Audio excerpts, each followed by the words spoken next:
Olá, caríssimo telespectador da Rede Século XXI, obrigado pela sua audiência. Você está sintonizado na Rede Século XXI, um programa sob a responsabilidade do Ordinariado Militar do Brasil. Continuamos a nossa catequese sobre o quinto mandamento da lei de Deus, não matarás.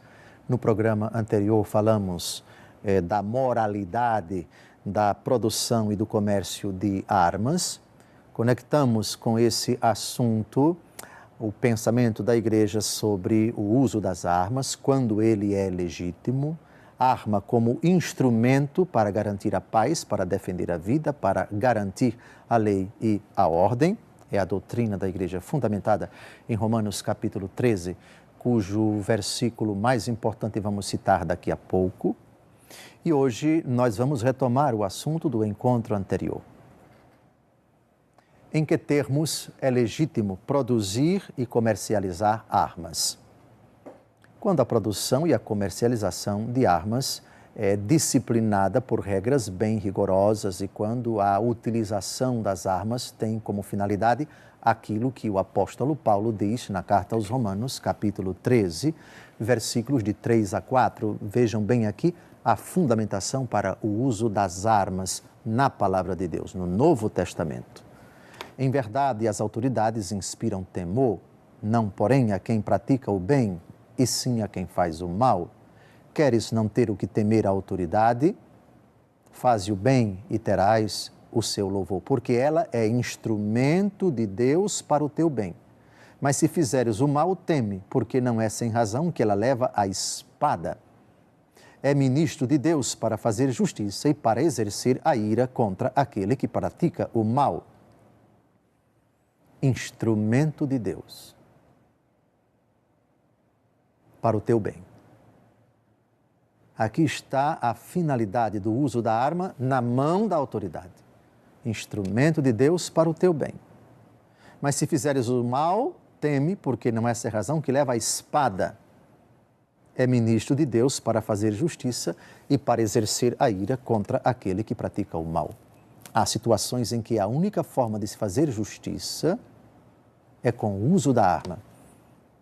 Eu citei o exemplo em outras ocasiões, não se vence bandido, não se vence traficante com a Bíblia na mão, nem cantando para a bem-aventurada Virgem Maria, somente com a espada, que era a arma comum no tempo do apóstolo Paulo. Hoje o conceito de arma inclui, além de arma branca, também arma de fogo. Mas vejam, para fazer justiça, versículo 4. E para exercer a ira contra aquele que pratica o mal. A prática do mal, sobretudo quando os praticantes têm armas na mão, não tem outra maneira de enfrentá-las, senão com armas também. Só que a arma na mão do bandido é para praticar o mal.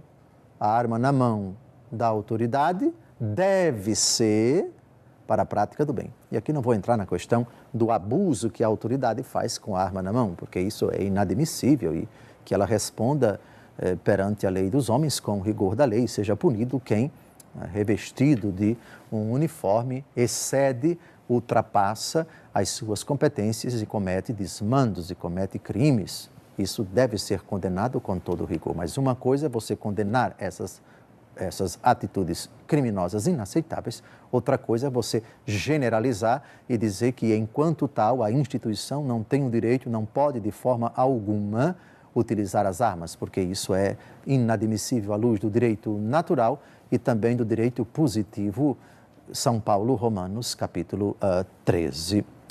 Portanto, as autoridades públicas têm o direito e o dever de regulamentar produção e comércio de armas. Parece que aqui no Brasil a competência mais do Exército brasileiro. Existem normas rígidas para a produção de armas, para o comércio de armas e além de outra legislação e de outras instituições. De qualquer maneira, nem 8 nem 80. Em si, a produção e o comércio de armas não são ilegítimos.